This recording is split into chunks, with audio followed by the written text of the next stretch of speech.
సంవత్సరాల తరబడి ఎన్ని మందులు వాడినా మీ మోకాల నొప్పులు తగ్గట్లేదా? ప్రాణ పెయిన్ క్లినిక్ లో అత్యాధునిక చికిత్స.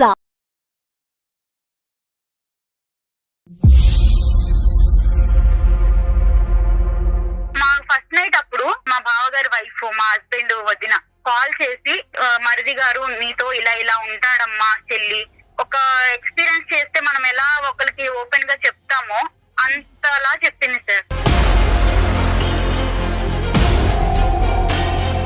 మా బావగారు వాళ్ళ బెడ్రూమ్ లో మా హస్బెండ్ వాళ్ళ వదిన ఉండడం నేను కళ్ళతో చూశాను సార్.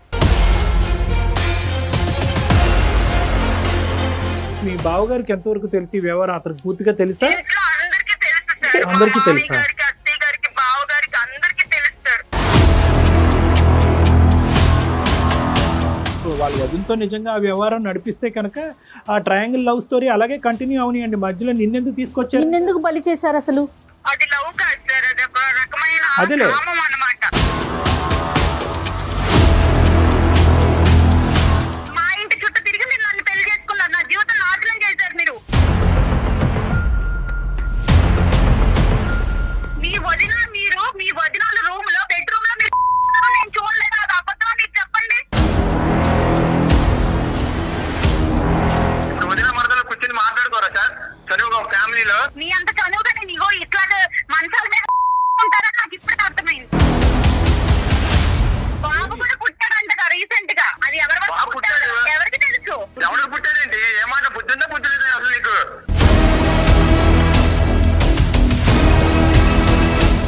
ఏంటంటే మీరు మంచాల మీద ఎలా పడుకున్నారు? నేను నువ్వు చూడలేదు. పిచ్చి పిచ్చిగా మాట్లాడమని చెప్తున్నా దేవి.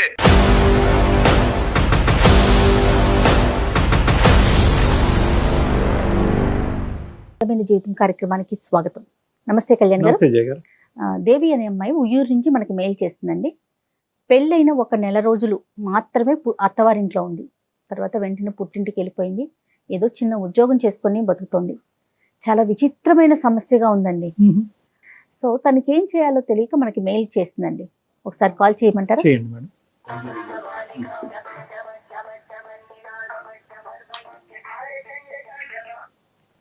హలో హలో, దేవి గారండి, నేను జయానండి, అందమైన జీవితం ప్రోగ్రామ్ నుంచి కాల్ చేస్తున్నాను.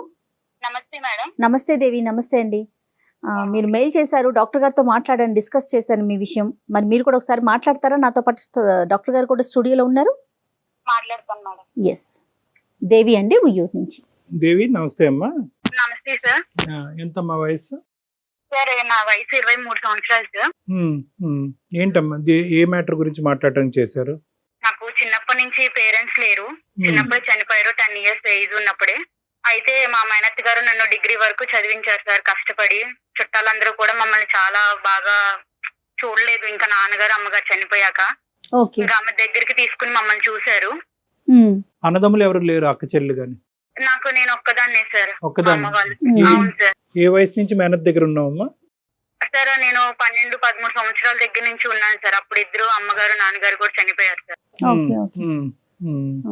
చెప్పమ్మా దేవి. చెప్పమ్మా. అయితే మా మేనత్త గారు ఒక సంబంధం చూసి పెళ్లి చేశారు సార్. అంటే మా ఇంటికి వచ్చి మరి నన్ను చూసుకుని కావాలి, ఈ అమ్మాయి కావాలని చెప్పి ఒక 1 month 2 months వరకు తిరిగి నన్నే కావాలని కోరుకుని వాళ్ళు చేసుకున్నారు సార్ మ్యారేజ్. ఓకే అమ్మా. కట్నం కూడా ఏం తీసుకోలేదు. వాళ్ళు కొంచెం బాగా రిచ్ పీపుల్. బాగా అంటే కొంచెం బాగా ఫైనాన్షియల్ మొత్తం కంప్లీట్ సెటిల్డ్. ఓకే. నువ్వేం చదువుకున్నావమ్మా? నేను డిగ్రీ చదువుకున్నాను సార్. ఎవరుంటారో అతనితో పాటు? ఉమ్మడి కుటుంబం? ఉమ్మడి కుటుంబం సార్, అందరూ కలిసి ఉంటాము. పెళ్లికి ముందు మాట్లాడేవమ్మా అబ్బాయితో ఒక నిర్ణయం తీసుకునే ముందు?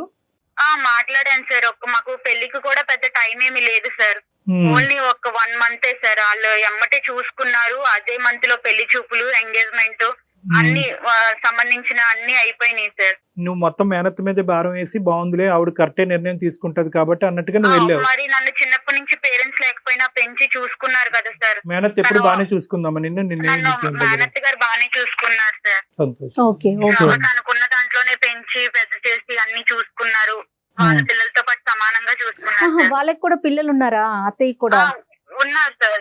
చిన్నవాళ్ళు నాకన్నా ఏజ్ లో. ఓకే అమ్మా, ఓకే. నీకు అంతకుముందు ఎన్ని సంబంధాలు వచ్చినాయి అమ్మా? ఇది ఒకటే ఫస్ట్ సంబంధమే ఎస్ అని చెప్పారా? అంతకుముందు వేరే అవును, ఆ సంబంధం అయితే ఇదే ఫస్ట్ వచ్చింది సార్. వాళ్ళు బాగా ఎంక్వైరీ చేసుకుని అన్ని గమనించుకుని మీ దాకా అన్ని వచ్చారు. చూసుకొని, నా దాకా వచ్చి అంతా ఎంక్వైరీ చేసుకుని మా మేనత్ తో మాట్లాడి ఇళ్ళ పక్కన వాళ్ళతో మాట్లాడి ఒప్పించుకుని కావాలి అని చెప్పి చేసుకున్నారు సార్. Okay okay. పెళ్లి బాగా జరిగిందమ్మా?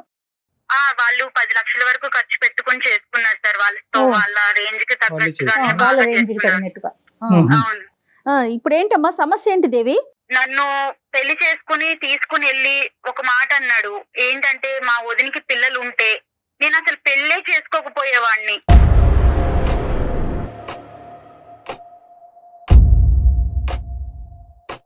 వదినికి పిల్లలు ఉంటే నన్ను చేసుకోకపోవడం ఏంటి, నాకెందుకు ఇట్లా మాట్లాడాడు ఈయన అని చెప్పేసి నేను కొంచెం లోపల చాలా బాధపడ్డాను మేడం. ఆ తర్వాత ఈవిడ ఏమన్నారంటే, నాకు ఎక్కడ ఈయన అన్న ముందు కన్నా నాకు ఎక్కడ అనుమానం కలిగిందంటే, ఈ మా ఫస్ట్ నైట్ అప్పుడు అంటే అక్క, మా బావగారి వైఫ్, మా హస్బెండ్ వదిన కాల్ చేసి ఈవినింగ్ టైము వీళ్ళు ఫస్ట్ నైట్ కి మా ఇంటికి వస్తారు అన్న టైంలో కాల్ చేసి వీళ్ళిద్దరు, ఈమె ఎలా చెప్పిందంటే, మీ హస్బెండ్ మరిది గారు నీతో ఇలా ఉంటాడమ్మా చెల్లి, నిన్ను ఇలా చేస్తారు, ఇట్లా ఉంటారని ఆమె ఎట్లా చెప్తుందంటే, కంప్లీట్ లైవ్ ఒక ఎక్స్పీరియన్స్ చేస్తే మనం ఎలా ఒకరికి ఓపెన్ గా చెప్తామో అంతలా చెప్పింది సార్.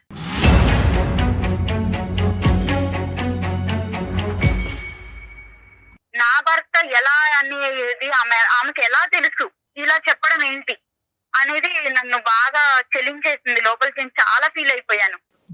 వాళ్ళకి పిల్లలు లేరమ్మా? పిల్లలు లేరు సార్. ఇక్కడ పాయింట్ అక్కడే స్టార్ట్ అయింది సార్. వీళ్ళకి పెళ్లి, మా ఆయన నన్ను పెళ్లి చేసుకోవడానికి ఎంత రీజన్, అది కూడా ఆమెకి పిల్లలు లేకపోవడమే సార్.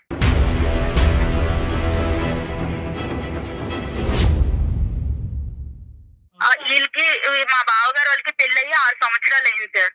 6 సంవత్సరాలు అయింది. పిల్లలు అస్సలు లేరు. చాలా మందులు వాడారు, చాలా పెద్ద పెద్ద హాస్పిటల్స్ కి వీళ్ళకి ఉన్న డబ్బులు మొత్తం చాలా వరకు దానికే ఖర్చు పెట్టారు. అయితే 6 సంవత్సరాల వరకు పిల్లలు లేరు. తర్వాత వీళ్ళు అంతా ఫ్యామిలీ అంతా ఒకటే సార్. ఎట్లా అంటే, ఇలా పేదింటి అమ్మాయిని చేసుకుని, ఇలా తల్లిదండ్రులు లేని వాళ్ళని చేసుకుని ఇట్లాంటి ప్లాన్ వేసి ఇలా ఒక క్రైమ్ లాగా చేస్తారు సార్ లైఫ్ ని. కానీ నాకు తెలియక అడుగుతానమ్మా, ఇది అసలు మీ భర్త ఏదైతే ఒక ఎజెండాతో నిన్ను పెళ్లి చేసుకున్నాడో, ఆ ఎజెండా సీక్రెట్ గానే కంటిన్యూ చేయొచ్చు కదా. నీ ఎదురుగుంటా కూర్చుని మా వదినకి పిల్లలు ఉంటే కనుక నిన్ను చేసుకుని ఉండేవాడిని కాదు అనే మాట నీకు డిక్లేర్ చేయవలసిన అవసరం ఏముంది? అదే నాకు అర్థం కాలేదు సార్. ప్రతిసారి ఆవిడ కూడా మా ఇద్దరు మాట్లాడుకున్నప్పుడు మధ్యలో రావడం, మేము గదిలో కలిసి ఉన్నప్పుడు వచ్చి డోర్లు తీయడం, ఇట్లాంటివన్నీ చేసింది. ఇవన్నీ కూడా నాకు చిన్న చిన్న అనుమానాలను కలిగించినాయి. అయితే ఒక రోజు నేను చూడకూడని చూశాను సార్. వాళ్ళిద్దరు రూమ్ లో, వాళ్ళ బెడ్రూమ్ లో, మా బావగారు వాళ్ళ బెడ్రూమ్ లో మా హస్బెండ్ వాళ్ళ వదిన ఉండడం నేను కళ్ళతో చూశాను సార్. అది ఎలా అంటే ఒక చెప్పకూడని పీక్ టైం సార్. అది అసలు టూ మచ్. అది నేను తట్టుకోలేకపోయాను సార్. అది నా భర్త వేరే వాళ్ళతో ఉండడం అనేది నేను అసలు యాక్సెప్ట్ చేయలేకపోయాను. అది కూడా సొంత వదిన. అమ్మ తర్వాత అమ్మ ఎవరైనా ఉన్నారంటే వదిన కదా సార్. మీ బావగారికి ఎంతవరకు తెలిసి వ్యవహారం అతనికి పూర్తిగా తెలుసా? ఇంట్లో అందరికీ తెలుసు సార్. అందరికీ తెలుసా? గారికి, అత్తయ్య గారికి, బావగారికి అందరికీ తెలుసు సార్.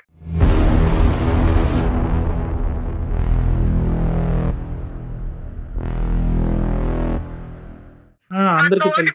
కూడా నాలాగా లేని పరిస్థితి నుంచి వచ్చి తామను కూడా అలాంటి ఇంటి నుంచి చేసుకున్నారు. వీళ్ళు ఇద్దరు అన్నదమ్ములు కూడా లేట్ మ్యారేడ్ సార్.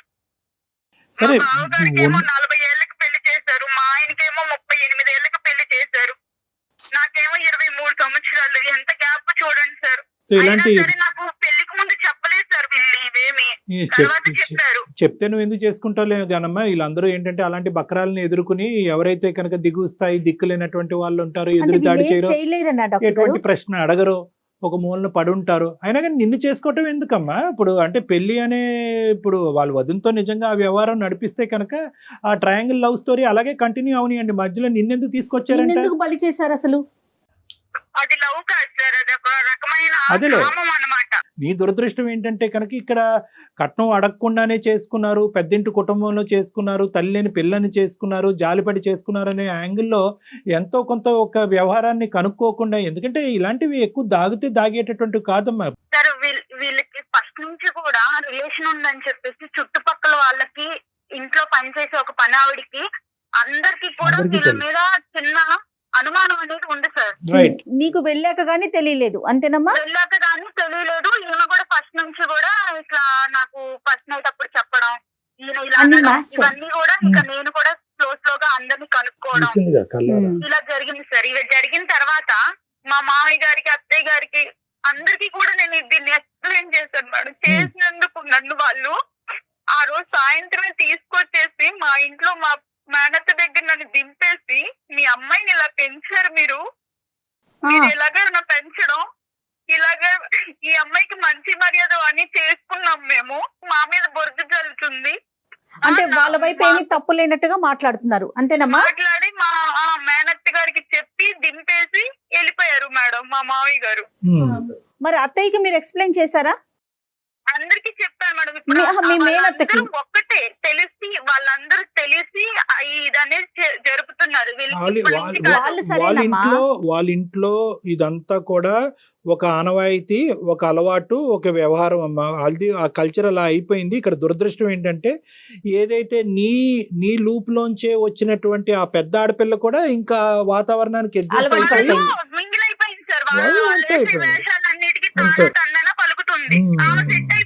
మీ మేనత్త కూడా నిన్ను అర్థం చేసుకోలేదా? ఆవిడేమంటారు? చేసుకున్నావు అక్కడ, అందుకే వాళ్ళు తీసుకొచ్చి దింపారు. ఏం జరిగిందో చెప్పంటే ఏదో నాకు చెప్పాను, అయినా కూడా అలా ఎలా చేస్తారు అంటే వీళ్ళని ఎలా నమ్మించేశారు వాళ్ళు. నమ్మట్లా. సో నువ్వేదో ఇక్కడ కావాలని నాటకం ఆడి నీ జీవితాన్ని నువ్వు పాడు చేసుకుంటున్నావు అనేటటువంటి ఆలోచన మా అందరికీ కూడా ఇక్కడ ఏ కోసాన కూడా మాకు లేదు. ఏమన్నా మాట్లాడదామా కళ్యాణ్ గారు? సార్ నేను ఏంటంటే ఇప్పుడు నా జీవితం అనేది పెద్ద క్వశ్చన్ మార్క్ లో పెట్టేశారు సార్. ఇప్పుడు నేను దానికి సమాధానం వెతుక్కోలేకపోతున్నాను. ఎంతకాలం అక్కడ కలిసి ఉన్నావమ్మా? ఎంతకాలం కుటుంబంలో ఉన్నావు? నేను ఒక 20 రోజులు 22 రోజులు అట్లాగే కలిసి ఉన్నాను సార్. నెల లోపే సార్. ఈ 2 years పాటు, ఈ 2.5 years పాటు మీ ఇద్దరి మధ్యన కమ్యూనికేషన్, మెసేజెస్, అతను మీ ఇంటికి రావటం నెంబర్లన్నీ బ్లాక్ చేసేసారు. నేను అక్కడి నుంచి వచ్చాక కూడా నేను కాల్ చేస్తున్నానని చెప్పేసి నా నెంబర్ బ్లాక్ చేసేసారు సార్. వాళ్ళ ఇంట్లో వాళ్ళకి చేస్తే మా అబ్బాయికి ఫోన్ చెయ్యొద్దు, మా అబ్బాయితో మాట్లాడొద్దు, ఏదన్నా ఉంటే నువ్వు పెద్దోళ్ళని తీసుకొచ్చుకో, మాట్లాడుకో, నువ్వేమి ఇట్లా కాల్ చేసినంత మాత్రాన నీకు ప్రేమ ఉందని మేమేం కరిగిపోము, నువ్వు పెద్ద మాట్లాడాల్సిన మాటలు మాట్లాడి నిందలేసి వెళ్ళిపోయావు. అసలు నువ్వేం ఎక్స్పెక్ట్ చేస్తున్నావమ్మా? ఇప్పుడు ఏం లేదు మేడం, అటు నాకు డైవర్స్ ఇవ్వట్లేదు, ఇటు నన్ను తీసుకువెళ్ళట్లేదు. ఈ పెద్ద మనుషులు తీసుకెళ్ళి మాట్లాడినా కూడా అది ఉపయోగం లేకుండా పోయింది. వాళ్ళకున్న ఇన్ఫ్లుయెన్స్ తో ఏమేమో మాట్లాడి మమ్మల్ని మ్యానిపులేట్ చేసేసారు. ఇక్కడ నాకు ఎటు క్వశ్చన్ లేక నేను యూర్ ఓపెన్ టు ఆల్ కదా. అంటే ఒకటే నేను అడిగేది ఏంటంటే యూర్ ఓపెన్ టు ఎవ్రీథింగ్ కదా. డైవర్స్ అయినా మళ్ళీ కలిసి వాళ్ళు ఏదైనా మార్పు వచ్చి ప్రత్యేకమైనటువంటి స్ట్రింజెంట్ కండిషన్స్ పెట్టుకుని అక్కడ నీకేం కలిసి ఉండాలనే ప్రయత్నంతోనే నేను అందమైన జీవితానికి మెయిల్ చేశాను. కలిసి ఉండాలనే ప్రయత్నం. నేను ఆ ఇంట్లో వాళ్ళందరి మధ్యలో కలిసి అయితే ఉండలేను సార్ నా భర్తతో. ఇప్పుడు నీ భర్తని వాళ్ళు మౌల్డ్ చేసి, మాడిఫై చేసి, ఆ విధంగా ఉచ్చులోకి తీసుకెళ్లి పిల్లలకు అనేటటువంటి మెషిన్ లాగా పట్టుకెళ్లారనే ఉద్దేశమా నీకు? అంటే నీ భర్త ఇప్పటికీ నీ భర్తను నువ్వు ట్రస్ట్ చేస్తున్నావా కాబట్టి భర్త బయటకు వస్తే కాపురం చేస్తానని అంటున్నావా? అవును సార్, అవును సార్. ఆ కుటుంబంలో వ్యక్తే కదా నీ భర్త కూడా. నువ్వు కుటుంబాన్ని వేరు చేయండి, నా భర్తను తీసుకురండి అంటున్నావు. నేను ఒక జాబ్ చేసుకుంటూ జాబ్ లో కూడా నాకు ఎన్ని అనుభవాలు ఎదురవుతున్నాయి సార్. ఒక పెళ్ళయ్యి అమ్మాయి పెద్ద నుంచి మళ్ళా వచ్చి జాబ్ చేసుకుంటుంది అంటే ఎంత నరకం అనిపిస్తున్నానో ఒక ఆడపిల్లగా నాకు మాత్రమే తెలుస్తారు. రాకూడదు. వీలైనంత వరకు ఆ కుటుంబం నుంచి దూరంగా ఉండేటటువంటి ప్రయత్నం గురించే మేము కూడా ఒక ఎఫర్ట్ పెడతాం అమ్మా. కాదు కూడదు అతని వ్యవహార శైలి అలాగే ఉంది అప్పుడైనా డైవర్స్ తీసుకుని నీ మటుకు నువ్వు బతికేటటువంటి, నీ కాలం మీద నువ్వు బ్రతికేటటువంటి ధైర్యం నీకుందా? ఉంది సార్. నేను ఇప్పుడు ప్రెజెంట్ జాబ్ ఇష్యూ తేలాలంతే నీకు. అంతేనమ్మా? అవును సార్. నా జీవితం ఎందుకు క్వశ్చన్ చేశారు, నన్ను ఇలా ఎందుకు మోసం చేశారు, ఇలా ఎంతమంది అమ్మాయిలు జరుగుతుంది. అర్థమైందమ్మా. నువ్వు అదే నేను ఇందాక చెప్తున్నాను కదా, నువ్వు అన్ని డైరెక్షన్స్ ఓపెన్ గా ఉంచితే కనుక మాకు ఈజీ అవుతుంది. లేదండి ఎలాంటి మనిషి అయినా పర్వాలేదు అతనితో పాటే నేను ఉంటాను అంటే కనుక మా ముందు కాలకు బంధం వేస్తాను. నేను వెళ్తాను సార్ వేరు కాపురం. లేదు డైవర్స్ ఇస్తానన్నా నేను దేనికైనా సిద్ధంగా ఉన్నాను.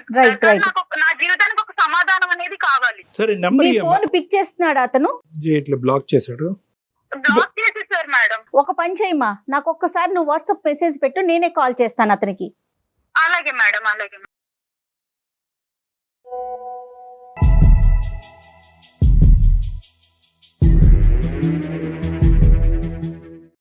హలో హలో, సుధీర్ అండి, అవునండి. దేవితో ఇంతకు ముందే మాట్లాడాం మేము. దేవి మీ భార్య 2.5 సంవత్సరాల క్రితం కలిసి కాపురం చేసిన మీ తను భార్య. ఏదో ఒక ఇష్యూ చెప్తా ఉంది సుధీర్. ఉమ్. తన్ని మీరు పెళ్ళైన నెల రోజుల్లోనే పుట్టింట్లో వదిలేశారని, ఇప్పటికి 2 సంవత్సరాలు అవుతోందని, పెద్దవాళ్ళు పెద్ద మనుషుల ద్వారా వచ్చినా కూడా సమస్యకి పరిష్కారం కావట్లేదు, నన్ను ఏం చేయమంటారు అని మాకు ఒక మెసేజ్ పెట్టింది. మేమే కాల్ చేశాము. సో తన ఫోన్ పిక్ చేయట్లేదని నేనే మీకు కాల్ చేయటం జరిగింది సుధీర్. అసలు ఫస్ట్ అసలు ఏం జరిగింది ఏంటి అన్ని అసలు నేను ఎందుకు ఎక్స్ప్లెయిన్ చేయాలి మేడం? అంటే ఇప్పుడు నేను ఎందుకు చెప్పాలి ఇదంతా? ఎవరు మాకా?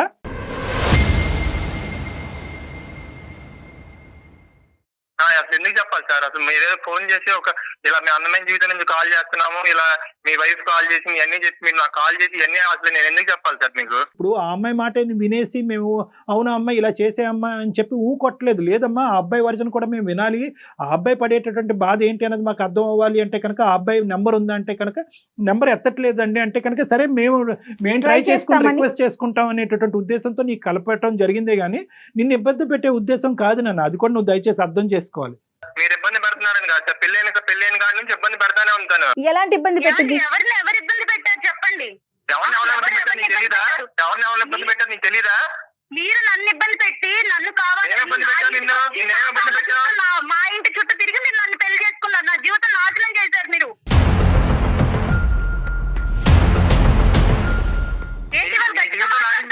నీ జీవితం నాశనం చేసావు. నువ్వు వచ్చి మా కుటుంబంలో లేనిపోయిన సృష్టించి మా కుటుంబం మేము చక్కగా ఉన్న కుటుంబాన్ని లేనిపోయింది నేను సృష్టించానా? నేను కళ్ళతో చూసిన నిజం కాదా? మీ వదిన మీ వదినాల రూమ్ లో బెడ్రూమ్ లో మీరు కలిసి ఉండడం నేను చూడలేదు. అది అబద్ధం మీరు చెప్పండి. నా కళ్ళు నన్ను మోసం చేస్తాయి అనుకుంటున్నారా? ఏంటి వాళ్ళు మీరు గట్టిగా మాట్లాడుతున్నారు? వదిన నువ్వు సార్ ఎక్కడైనా ఇప్పుడు వదిన మరదలు కూర్చొని మాట్లాడుకోరా సార్? సరే ఒక ఫ్యామిలీలో పడుకుంటారు, చేతులు పట్టుకుని చేతులు వేసుకుని మంచాల మీద చేతులు పట్టుకుని చేతులు వేసుకున్నా అంటే సార్, ఆ రోజు మా వదిన వాళ్ళ పర్సనల్ ప్రాబ్లం ఏదో మా వదిన వాళ్ళ ఇంట్లో పర్సనల్ ప్రాబ్లం ఉంటే అది నాకు చెప్తుంది సార్. అది నువ్వు ఎవరికి చెప్పమాకని చెప్పి ప్రామిస్ తీసుకుని సార్. అది చూసుకుని తినేదో ఊహించేసుకుని డాక్టర్ గారు నేను చెప్పే అంత అబద్ధం డాక్టర్ గారు. నేను చెప్పే అబద్ధాలు నీకు అంటే వదిన వాళ్ళంటే ఇంత చనువుగా ఉంటారని నాకు తెలియదు. మరి మీ ఇంట్లో నేను చూసేంత వరకు, నేను బయట చూసాను కానీ ఇలాంటివి చూడలేదు. మీ అంత చనువుగా నేను ఇగో ఇట్లాగా మంచాల మీద అంత చనువుకుంటారని నాకు ఇప్పుడే అర్థమైంది. ఒకటి సుధీర్, ఒక్క నిమిషం అమ్మ మాట్లాడమాక. నీకు అదే చెప్పాను లాస్ట్ టైం కూడా, మీ అత్తని తీసుకొచ్చి మాట్లాడినప్పుడు. దేవి నువ్వు లేనిపోయిన క్రియేట్ చేయమాక. చక్కగా ఉన్న మా ఫ్యామిలీలోకి వచ్చి నువ్వు లేనిపోయిన క్రియేట్ చేసి ఇప్పుడు మా ఫ్యామిలీ మొత్తం డిస్టర్బ్ అయ్యేలా చేసావు నువ్వు. అసలు ఏం మాట్లాడుతున్నావు నువ్వు? అసలు నువ్వు షోకి వెళ్ళాల్సిన అవసరం ఏంటి నీకు? పుట్టాడంట రీసెంట్ గా. అలా అది ఎవరికి తెలుసు? ఎవరికి పుట్టాడంటే ఏమాట బుద్ధి ఉందా బుద్ధి లేదా అసలు నీకు?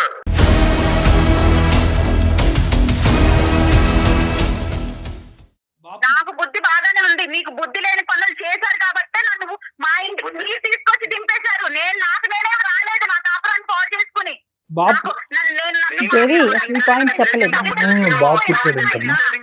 మాకేం సరదా కాదు పెళ్లి చేసుకుని తీసుకెళ్లి దించడానికి. నిన్ను సరదా కాదా? మరి నా జీవితానికి నా జీవితం మీకు సరదా అయిపోయింది. అందుకే నన్ను దింపేశారు మీరు. ఒక 2 minutes ఉండండి. ఇప్పుడు నేను అడిగేటటువంటిది ఒకే ఒక పాయింట్ ఏంటంటే, ఈ 16 రోజుల ఫంక్షన్ అప్పుడు మీరు ఆ విధంగా ఎందుకు చెప్పాల్సి వచ్చింది? అంటే పిల్లలు ఉండుంటే కనుక, వదినకి పిల్లలు ఉండుంటే కనుక అసలు పెళ్ళి అనేది రూల్ అవుట్ చేసేసి ఉండేవాడిని అనేది ఎందుకు అన్నారు మీరు? బేసిక్ గా నాకు పెళ్లి అనే దాని మీద నాకు ఇంట్రెస్ట్ లేదు సార్.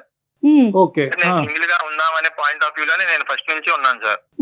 ఇప్పుడు అదే మా వదినికి మా అన్నయ్యకి పిల్లలు ఉంటే ఆ పిల్లలతో నేను కొంచెం మంచిగా టైం స్పెండ్ చేసి నా లైఫ్ అలా లీడ్ చేస్తూ ఉండేవాడిని సార్. సో మా అన్నయ్యకి మా వదినికి పిల్లలు లేరు కాబట్టి. ఇప్పుడు ఆ అమ్మాయి సంగతి ఆలోచించావా? అంటే నేను దిక్కు లేక, ఏ పని పాటు లేక, నాకు అవసరం లేకపోయినా కూడా నేను తీసుకొచ్చి ఈ బెడ్రూమ్ లో కూర్చోబెట్టాను అనే ఉద్దేశం ఆ అమ్మాయికి కలుగుతుంది కదా. అక్కడి నుంచి ఆ అమ్మాయి ఆలోచన. ఒక్క నిమిషం డాక్టర్ గారు, ఏమండి మనకే పిల్లలు ఉంటే బాగుంటది కదా, అలా ఎందుకు ఆలోచించలేదు మీరు? నువ్వు వచ్చావు, మా అమ్మ బాగా చూసుకుంటది, మనకి పిల్లలు కలుగుతా అని నాతో ఎందుకు అనలేదు? ఆ మాట అనుకుంటే నీకు నచ్చినట్టు నువ్వు అనుకుంటా, నీకు నచ్చినవి అన్ని నువ్వు ఊహించుకుంటా ఉంటే మనకే పిల్లలు ఉంటే బాగుంటది. మాట్లాడే టైం అసలు ఇచ్చావా నువ్వు? మళ్ళీ చెప్తున్నా, ఇంకొకసారి మాట అంటే బాగోదు చెప్తున్నా, మళ్ళీ చెప్తున్నా. మీరు ఏం బాగోదు ఏం చేస్తావు చెప్పు.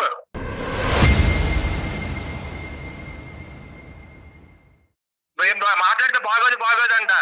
నువ్వు వచ్చాక కూర్చుని ఏమంటే మీరు ఆ రోజు ఇలా అన్నారు, ఎందుకు అన్నారు, ఏంటి దాని ఉద్దేశం ఏంటని నువ్వు అడిగావా నన్ను? మా మేనత్తను తీసుకుని పెద్ద మనుషులు తీసుకుని నేను వచ్చాను కదా, మీరు అప్పుడేం చేశారు? అప్పుడు మాకు ఈ పిల్లొద్దు, అలా వద్దు, ఇలా వద్దు అని మాట్లాడారు కదా, అలా మాట్లాడుకున్నా. అవును, నువ్వు ఇలా కట్టుకదలనుకుని ఇలా కట్టుకదలనుకుని కుటుంబంలో అందరి మధ్య సవాళ్ళు చూపిస్తావు, నాకేం తెలుసు, అందుకే వద్దని చెప్పాను. సృష్టించలేదు డాక్టర్ గారు, ఇదేమి నేను క్రియేట్ చేసి మాట్లాడట్లేదు డాక్టర్ గారు.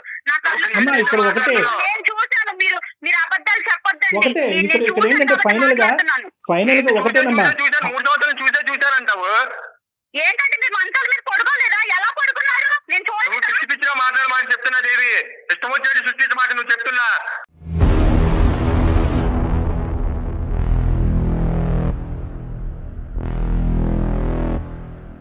అదే తప్పు నేను చేస్తే మీరు ఊరుకుంటారా? ఊరుకోరు కదా.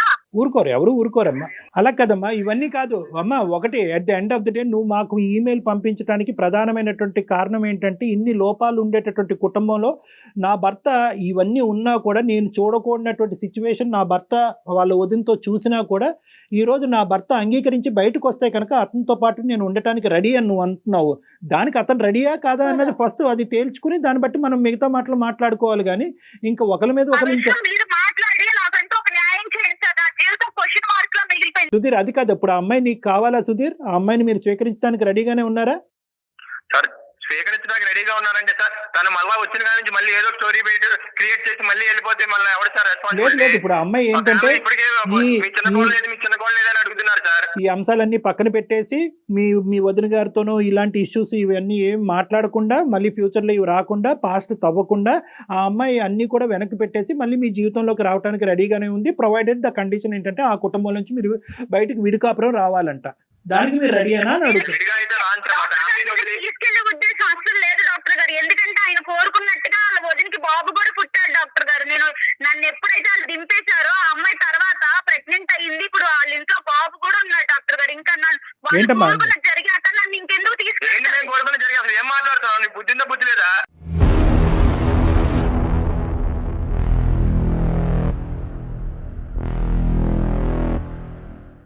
పొద్దున్న న్యూసెన్స్ ఏంటి సార్ మాకు ఇక్కడ? మాకు ఇంక వేరే పనులు ఇవ్వండి. ఇలా ఛానల్ ఫోన్ చేసాము, దేవి ఫోన్ చేసింది, తీసుకెళ్తా ఇవన్నీ ఏంటి సార్ మాకు? చూసారా డాక్టర్ గారు ఎలా మాట్లాడుతున్నాడు ఈయన? అది వీళ్ళ నిజ స్వరూపాలు ఇలా బయటపడిపోతాయి అన్నమాట. మనం గట్టిగా మాట్లాడి గొంతెత్తి మాట్లాడే వాళ్ళు వీళ్ళకి నచ్చరు. నువ్వు ఒక పెద్ద మాట అన్నావు. ఇప్పుడు నేను బయటకు వచ్చినాక వాళ్ళు వదిన గర్భాన్ని దాల్చి ఇప్పుడు ఒక బిడ్డను కన్నది అంటే కనుక దాని ఉద్దేశం ఏంటి? చూసాను కాబట్టి ఇది సిచ్యువేషన్ గా లేదమ్మా, అసలు సందర్భానుసారం లేదు. నా భర్త అటువంటి క్యారెక్టర్ నేను బయటకు రాగానే వదినతో సంసారం చేసి ఇప్పుడు కన్నాడు కాబట్టి ఆ వ్యక్తి అయినా పర్వాలేదు నాకు కావాలి అని చెప్పి మా చేత ఫోన్ చేయించడం ఎందుకమ్మా? ఇప్పుడు నీకు అటువంటి భర్త కావాలా? నిజంగా నువ్వు అన్నదే కరెక్ట్ అని అనుకుందాము. ఈ ఆలోచనలు ఈ ఉద్దేశాలను అన్ని పక్క మనసులో పెట్టుకుని అతనితో పాటు మళ్ళీ ప్రయాణం మొదలు పెడతాను, ఓన్లీ కండిషన్ అక్కడ కుటుంబం నుంచి బయటకు రావాలంటే ఇది వర్కబుల్లేనా? మీరిద్దరు ఎప్పటికీ కూడా సుఖ సంతోషాలతో ఉంటారా? మేము కలిపి పంపినా కూడా ఇది వర్కబుల్లేనా? ప్రాక్టికల్ లైన్ లో సుధీర్, ఇప్పుడు నేను ఏ నిర్ణయం తీసుకోలేని స్థితిలో మీకు మెయిల్ చేశాను సార్. దానికి నాకు నా జీవితానికి మీరే ఒక దారి చూపించారు. దారి చూపెట్టాలి అంటే దారి చూపెట్టాలి. ఏదైనా అయిపోయింది. మీకు ఆలోచించుకుని మెయిల్ చేశాను. అతను డైవర్స్ ఇస్తాడా లేదా అనేటటువంటిది అతని సంభాషణలోనే మనకు అర్థమైంది, అతని మాట తీరులో అర్థమైంది. ఇప్పుడు ఫోన్ కట్ చేసి వెళ్ళిపోయాడు. ఇంకా మనకు అర్థం అయిపోయింది అతనికి నువ్వు వద్దు. అదైతే క్లియర్ కట్ గా అతను ఏంటంటే అతనికి నీవు వద్దు అనేటటువంటి మాట అతని నోటి ద్వారా అతను చెప్పకుండానే మీ ద్వారానే డైవర్స్ అప్లికేషన్ అక్కడ పంపించాలనేటటువంటి ఉద్దేశంతో వెయిటింగ్ గేమ్ ఆడుతున్నారు వాళ్ళు.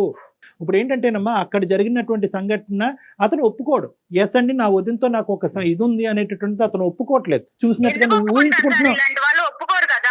అదే ఇప్పుడు నువ్వు ఒప్పుకుంటే మళ్ళీ వాళ్ళకే పరువులు ఉంటాయి, మాకు ఉండవా సార్? మా జీవితాలు ఇలా అయిపోయినా ఇక్కడ పబ్లిక్ గా జీవితం అని. దేవి ఇక్కడ పబ్లిక్ గా నువ్వు చూసింది కరెక్ట్, ఖచ్చితంగా అక్కడ అక్రమ సంబంధం ఉంది అనే విధంగా మేము కూడా మాట్లాడలేవు. కానీ నీ కళ్ళ ద్వారా నువ్వు ఏదైతే చూసావో అది నువ్వు నమ్ముతున్నావు కాబట్టి అక్కడికి వెళ్ళేటటువంటి ఉద్దేశం నీకు నేను ఉందా లేదా చూసాను అని. కాబట్టే నమ్ముతున్నాను సార్. మరి నువ్వు చూడకపోతే practical నా గా భర్త మీద ఆలోచించు. నేను నిందలు వేసుకోను. దేవి మొత్తం నువ్వే చెప్తున్నావు, నువ్వు ప్రాక్టికల్ గా ఆలోచించు. నువ్వు చూసింది మేము సమర్థించలేము అమ్మా, అది. ఎందుకంటే మేము ఎలా సమర్థిస్తాము, అక్కడ మేము సమర్థించలేము. కానీ నువ్వు చూసింది నిజమే, ఆ నిజాన్ని నేను చూశాను కాబట్టి అది నేను జీర్ణించుకోలేను కాబట్టి అక్కడికి నేను వెళ్ళలేను అనేటటువంటి నిర్ణయం అన్నా తీసుకోవాలి. అది జీర్ణించేసుకుని సంసారం జీవితమే ఇంపార్టెంట్ కాబట్టి మిగతా అంశాలన్నీ పక్కన పెట్టేసి అణిగిమణిగి నేను అక్కడే ఉంటాను అనే నిర్ణయం అన్నా అది కూడా ఆ తీసుకోవాలి. ఇంట్లోనే, మళ్ళీ అతను నువ్వేంటంటే- తీసుకొని బయటకు వస్తానని కాదు కళ్యాణ్ గారు. ఏంటంటే అది ఖండిస్తున్నావు, అది తప్పు అంటున్నావు, అది కరెక్ట్ కాదంటున్నావు, అది దరిద్రం అంటున్నావు. కానీ నా భర్త నాకు కావాలి, అక్కడి నుంచి బయటకు వస్తే కనుక అన్ని చాలు. మర్చిపోయి కాపురం చేస్తానంటే ఈ రెండు ఎలాగ ఒక పడవలో ఎలా ప్రయాణం చేయొచ్చు ఇవి? కాదమ్మా, నువ్వు సరే చూసిందే. సార్, ఇప్పుడు మీరు నా బాధ అనేది మీకు అర్థమైంది కాబట్టి ఇప్పుడు నాకు అర్థమైంది. solution మీరు నేను చెప్పండి సార్. ఒకే కంక్లూజన్ నేను చెప్తానమ్మా. ఇప్పుడు ఆ అబ్బాయి అయితే కనుక ఇది ఒక పేపర్ తీసి చింపేసినట్టుగా ఇది చింపేస్తున్నాడు. అదేమీ లేదు, కేవలం మా కుటుంబంలో విడదీయటానికి ఈ అమ్మాయి దాపరించింది కాబట్టి ఈ అమ్మాయిని తీసుకెళ్లి ఆ పుట్టింట్లో వదిలేయటం జరిగింది. మాకు ఇక్కడ ఎటువంటి అలాంటి బూత్ కార్యక్రమాలు ఏమి ఇక్కడ జరగట్లేదు, అటువంటి అంశాలు ఏమీ లేవు అని ఆ అబ్బాయి కళాఖండిగా చెప్పేశాడు. కాబట్టి ఆ అబ్బాయి తప్పు చేస్తున్నట్టుగా ఇలా పబ్లిక్ ఫోరం మీద మేము మాట్లాడటం అనేది కరెక్ట్ కాదు. వదినికి అతనికి ఇంకోటి ఏదో ఉంది అనేటటువంటిది ఇలా పబ్లిక్ ఫోరం మీద మాట్లాడటం కరెక్ట్ కాదు. కానీ at the end of the day ఉంది, నేను చూసాను. ఓకే అందు గురించి ఇక్కడ ఏంటంటే బాధితురాలు నువ్వే, జడ్జి నువ్వే. అదే నేను అంటున్నాను, బాధితురాలు నువ్వే, జడ్జి నువ్వే. నువ్వు కొద్దిగా ఓపెన్ మైండ్ సెట్ లో ఉండాలి. నువ్వు ఎంత ఇంప్రాక్టికల్ గా ఆలోచిస్తున్నావు అనే ఓపెన్ మైండ్ సెట్ తో నువ్వు ఉంటే కనుక నీ నిర్ణయం నువ్వే తీసుకోవచ్చు. ఒక ఇలాంటి వ్యవహారాలు నడిపించేటటువంటి భర్తతో పాటు నమ్మకంగా నేను ఎలాగా కాపురం చేయగలను, ఎలా నమ్మకంగా అతనితో కాపురం చేసి పిల్లలు కన్ను, ఇది ప్రాక్టికలీ ఇంపాసిబుల్. నెంబర్ 1. నెంబర్ 2 ఏంటంటే ఇక్కడ మోస్ట్ ఇంపార్టెంట్, అతనికి నీ మీద పూర్తిగా నమ్మకం పోయింది. అతను నీ మీద నమ్మకం ఏమి లేదు. ఈ అమ్మాయి నమ్మకం కాదు డాక్టర్ గారు, ప్రేమ పోయింది. ప్రేమ అతనికి అసలు పోయింది, ప్రేమే లేదు. చచ్చిపోయింది. అతను ఒకటే ఉద్దేశం ఏంటంటే నేను అయిష్టంగా బలవంతంగా పెళ్లి చేసుకున్నాను. అంతే. అయితే ఏంటయిందంటే కనుక కొద్దిగైనా కాంప్రమైజ్ అయ్యి నేను చెప్పేటటువంటి మాట విని నా లెక్క ప్రకారం ఉండేటటువంటి వ్యక్తిగా వచ్చి ఉంటే కనుక నేను స్వీకరించేవాడిని. వస్తూనే మా కుటుంబాలను చిచ్చురేపి ఎదురుదాడి చేసేటటువంటి వ్యక్తిని నాకు వద్దు అని చెప్పకుండానే అతను నీకు దండం పెట్టేశాడు అతను. సో ఇటువంటి వాతావరణంలో అసలు ఎంతవరకు అసలు 0.5% అయినా కూడా ప్రాక్టికల్ గా మీరిద్దరు సంసారం చేసుకుని ముందుకు వెళ్ళగలరా? No, I don't think it is practically possible. నువ్వే ప్రాక్టికల్ గా ఆలోచించట్లేదు దేవి. సారీ, నేను ఇట్లా అంటున్నందుకు. నువ్వు చేయవలసింది ఏంటంటే నీకు కాపురం వద్దు, భర్త జీవితం ఏంటి మేడం? ఇప్పుడు నా జీవితం అమ్మా, ఏమైతుంది? డైవర్స్ ఇస్తారా? ఫస్ట్ నువ్వు లీగల్ అడ్వైస్ తీసుకో. మీ తరపు నుంచి మీరే డైవర్స్ తీసుకునేటటువంటి ప్రయత్నం చేయండి. ఒక లీగల్ నోటీస్ అనేది వాళ్ళకి పంపించండి, అన్ని సర్దుమనుగవు. నీ జాబ్ నువ్వు చేసుకో, నీ కాళ్ళ మీద నువ్వు నిలబడే ప్రయత్నం చేయి. అలాగే మేడం. ఇప్పుడు నీ క్లారిటీ వచ్చింది కాబట్టి, ఇంతవరకు నువ్వు ఒక కన్ఫ్యూజన్ లో ఉన్నావు కాబట్టి ఇప్పుడు నీ వచ్చింది సార్, ఇప్పుడు తెలిసింది వాళ్ళ నిజ స్వరూపం అనేది phone Yes, call yes, exactly. బాగా క్లియర్ గా అర్థమైంది. సో నీకు ఏ దారి అయితే నువ్వు ఎత్తుక్కుంటూ వచ్చావు మా దగ్గరికి, ఆ దారి ఇది ఉందమ్మా అని అవైలబిలిటీ అనేటటువంటిది ఒక క్లారిటీ మేము ఇచ్చాము. నీకు ఆ కన్ఫ్యూజన్ క్లియర్ అయింది కాబట్టి ప్లీజ్ గో హెడ్ అండ్ నీ జీవితం ఏదైతే ఉందో ముందున్న జీవితాన్ని ఒక నమ్మకంతో ప్రయాణం చేయడానికి ప్రయత్నం చేయమ్మా. ఎవ్వరు మనతో తోడు రారు అమ్మా దేవి, మనకి మనమే ధైర్యంగా ఉండాలి. Okay okay madam. Right. Okay, thank Thank you, you. ma. Good luck అమ్మా, all the best. She's confused అమ్మా. ఆ సో కన్ఫ్యూజన్ కొంచెం మనకి నిదానంగా ఆలోచించుకుంటే తనకి ఒక క్లారిటీ Right. వస్తుందండి. అంతే. రైట్ కళ్యాణ్ గారు, నమస్తే. Thank you.